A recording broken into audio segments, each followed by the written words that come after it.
video, we saw an example where we had two tables. Out of that, the first table was cust1, which had this kind of data. The second table was cust3, which had this kind of data. And we used this kind of syntax to combine them all, and we got the output something like that. But the problem which we faced was that first observation in the first table, cust1, was this, where the contact name was Catherine, and first observation in second table was this, where the contact name was Johannes. When we combined them together, we got the output something like that, where transaction amount, city and country was as expected, but we had problem on contact name, because here it gave us the contact name as Johannes, which was the contact name in second table. Now, in this video, we would learn why did it happen, what is PDV, and how does that work. So welcome to the channel. To understand the concepts very clearly, please watch the video till the end. Once you are done with watching the video, do not forget to like, comment, subscribe and hit the bell icon. Let's look at the problem statement. Let's look at the PDV definition. So PDV stands for Program Data Vector. Its definition says it's a logical area provided with SAS in SAS memory.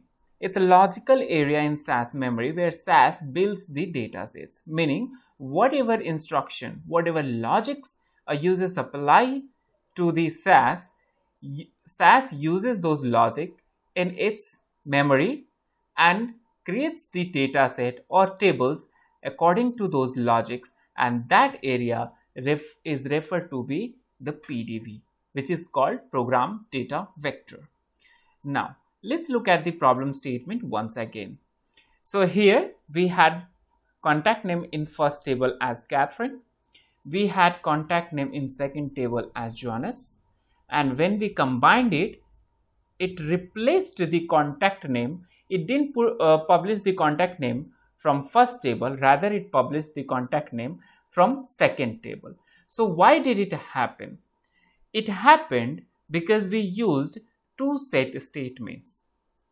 So when we use two set statements, why did it happen? Why does it happen?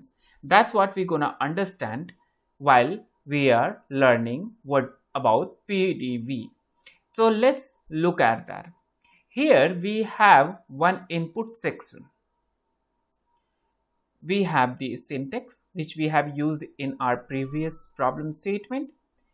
The second part will be PDV area, which is the memory, and the final part is output area. So we would see how the processing happens.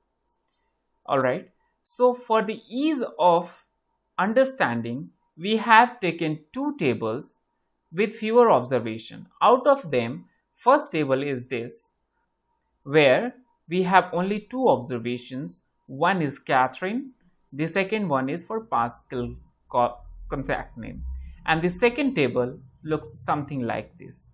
So if you pay attention to the first table, it has two columns only, two variables. One is contact name, the other one is transaction amount. In the second table, we have three variables. One is contact name, city and country. So if you see, contact name is common in both of these two tables. And here we are using two set statements.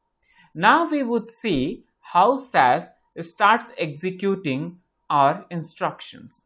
So when you give instruction to SAS through the syntax, then first it checks the syntax correctness.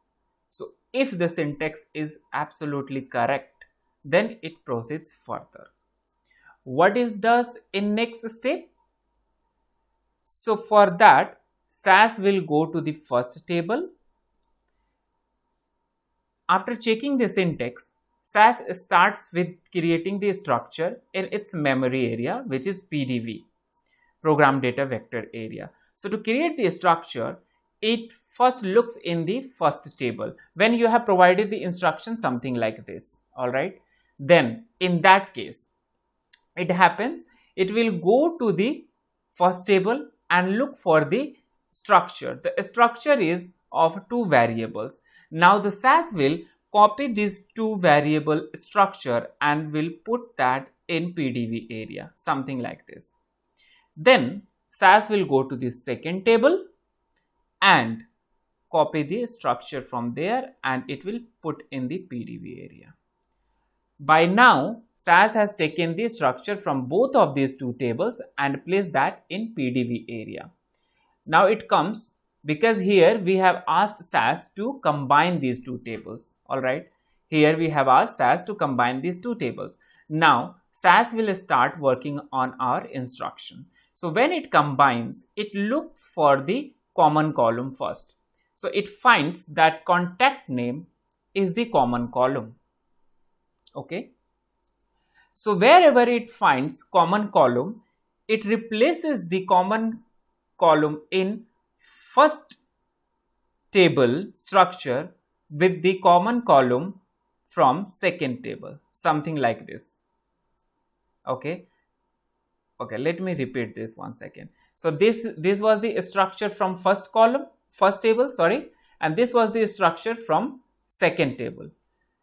So when it merges, it puts the common column upon the over the common column in first table, and then those columns which are not common, which are new in the second table, SAS will place them at the end of the columns in first table, copied from the first table, something like this. Now the structure is completed. Here I am showing you only the variable names, but along with the variable names, SAS copies its formats and data types, everything, right? Once the structure is complete for variables, SAS will copy the structure and put it in output, something like this. Now SAS will go back to the first table and look for the first observation. Here SAS finds the first observation and again copies that in PDV area, something like this, to its corresponding variables. Now again will SAS go to the second table and look for the first observation and will copy that to the PDV area. Now as we said that wherever it finds the common column, it will overwrite the value of common column in first table with the value of common column in second table. So here in the first table we had contact name as Catherine, and in the second table also we had common name as Catherine. So when it overwrites, it becomes something like this. So there is no change into that because the contact name was same in both of these two things. Now rest of the value will be placed in their corresponding columns. Now this observation is completed and then it will be published into the output, something like this.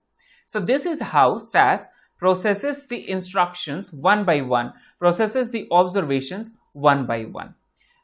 Now let's look at the second observation. What happens on the second observation?